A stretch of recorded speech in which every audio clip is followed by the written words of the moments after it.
ఓం సాయి శ్రీ సాయి జయ జయ సాయి జయ జయ సాయి. ఓం సాయి శ్రీ సాయి జయ జయ సాయి జయ జయ సాయి. ఓం సాయి శ్రీ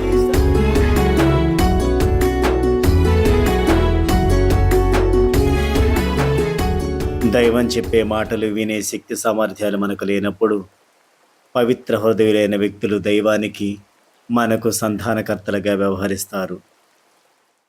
నేటి మన సాంకేతిక పరిభాషలో చెప్పాలంటే ఒక వ్యక్తి టెలిఫోన్ చేశాడు.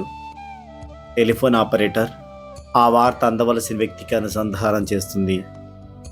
ఆ అవతల వ్యక్తి టెలిఫోన్ ఎత్తలేదనుకోండి, మళ్ళీ మళ్ళీ ప్రయత్నిస్తుంది. అయినా కూడా అతడు ఆ వార్త అందుకోలేదనుకోండి, అతడు తీవ్రంగా నష్టపోతాడు. ఒక్కొక్కప్పుడు కష్టాల పాలవుతాడు. ఇదే విధంగా ఒక్కొక్కప్పుడు చిత్తశుద్ధి గల మహాత్ములు మనకి ఎలా నడుచుకోవాలో, ఎలా దైవ ధ్యానంలో ఉండాలో చెబుతారు. కష్టాలు తొలగించుకునే ఉపాయాలు కూడా చెబుతారు. మహాత్ములైన వారంతా దైవ సందేశం మనకు అందించే ప్రయత్నం చేస్తారు. వాళ్ళు నాకు చెప్పేదేమిటి అనడం మూర్ఖత్వం.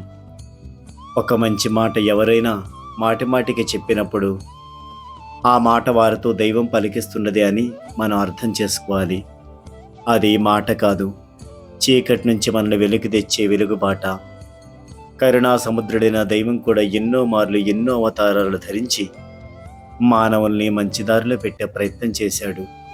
అటువంటి ప్రయత్నాలలో సాయిబాబాగా అవతరించి మనల్ని మంచిదారికి మళ్లించటం ఒకటి.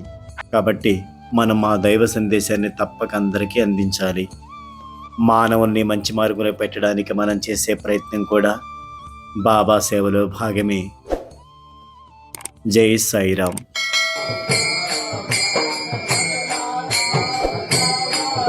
चलो चलो